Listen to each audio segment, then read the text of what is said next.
Welcome back. It is official. The Fox News decision desk can project Donald Trump will become the 47th president of the United States. Trump boosted by Georgia's 16 electoral college votes, topping Kamala Harris by more than 100,000 votes in the Peach State. Joining me now is Georgia Congressman Richard McCormick, a member of the House Foreign Affairs, Armed Services, Science, Space and Technology and Republican Study Committees. He's also the co-chair of the GOP Doctors Caucus. Congressman, good to see you. Thanks very much for being here. Great to see you. Your reaction?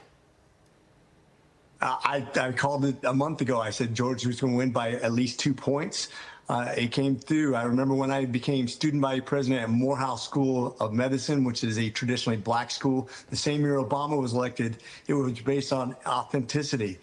People want relationships. They want to believe what people are saying. Kamala came across as two-faced. What she said contradicted everything she said before. You remember in her primary, I think she got 0.6%. She was a horrible candidate.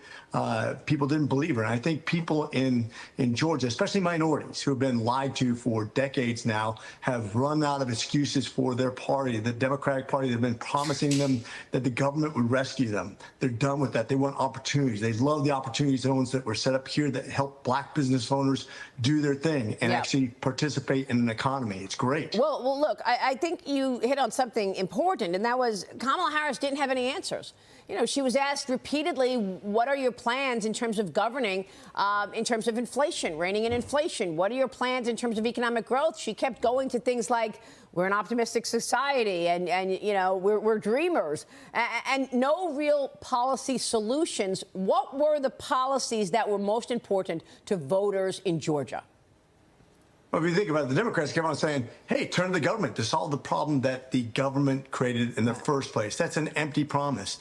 What Trump said is, hey, let me get rid of the things that inhibit you from success. Let's get back to the basic American premise that no matter where you come from, whether it be India, Africa, South America, Europe, you come here for the promise of the American dream, which means the government's not in your way. It's the one country founded on the people being more powerful than the government, and that has always resulted in better productivity, more profitability, and in Georgia specifically, you can see how the economy was driven by private industry. And whenever government gets involved, you have inflation, you have higher energy costs. It doesn't result in better living conditions for your family. That's what this whole argument has been about. Do we turn to the government, or do we allow the people to actually produce what they need to produce to make their family successful? Yeah, Fox News voter analysis finds Donald Trump was boosted by both Latino and black men in Georgia.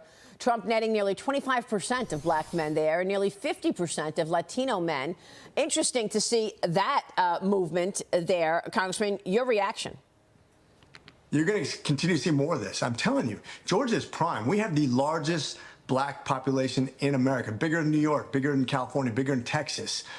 This is ground zero for where you're going to see demographics start to shift and continue to shift into the future as people realize that the real promise is in themselves. When you're empowered to be successful, the government gets out of your way. That's always resulted in the American dream. You're in control of your own destiny.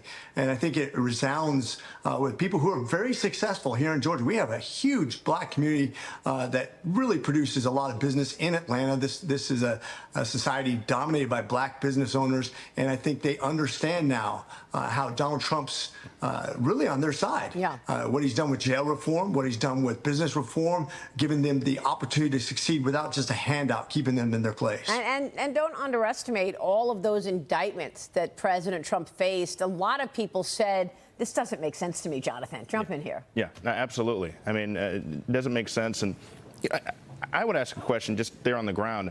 I mean, because, you know, Kamala, we know she engaged a lot of celebrities, particularly there in Atlanta over the last month or so. And we know that was really the focus. She's had people like Beyonce and whatnot. But do you think that she did enough to attract the black vote there? You talked about Morehouse. I went to HBCU as well. Do you think she actually did the work, or do you think she actually took the black vote for granted in some way or fashion? Well, who do you want to give you advice? You want singers and actors? You want somebody like Joe Rogan, who talks to everybody about everything and talks about from a common sense, predictable type approach? I think people are tired of people who are idealists, who have hundreds of millions of dollars but have nothing but entertainment to talk about, versus somebody who talks to the people about everyday issues that matter to people. Most people are just trying to make it through life, right? They're just trying to afford their gas, see if they can start a business, see if they can just make a little bit more money. When you have a robust economy, it drives everybody's wages up. It's a competitive market. That's what everybody wants. They understand that's the American dream. Yeah, I mean, control of the House has not been decided yet. Republicans currently have 189 seats. Democrats have 166 seats. How do you see this playing out in the House?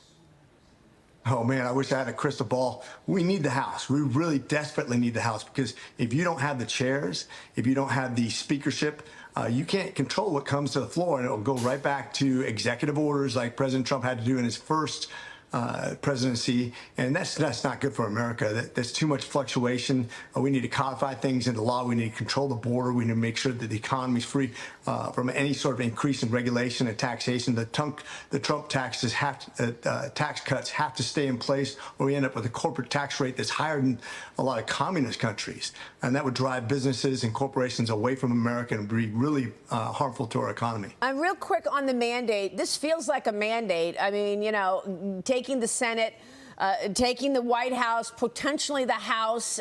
What does this mandate give him the ability to do? Well, I think it drives policy in general. This is the first time, if we win by popularity, it'll be the first time since 2004, 20 years ago. That shows that America's paying attention. We actually want change towards a conservative values type government that doesn't get in our way. And I think that will help drive the agenda regardless who's in control of the House. But we really need this House. This is an important vote. And don't forget, in 2 years, the Senate is going to be up again, and Georgia is going to be front and center, because we have 2 Senate seats that are in Democratic control, and we're going to have to win those back to keep control of the Senate. All right, we will leave it there, Congressman. Thanks very much for weighing in. Richard McCormick joining us this morning in Georgia. Thank you, sir.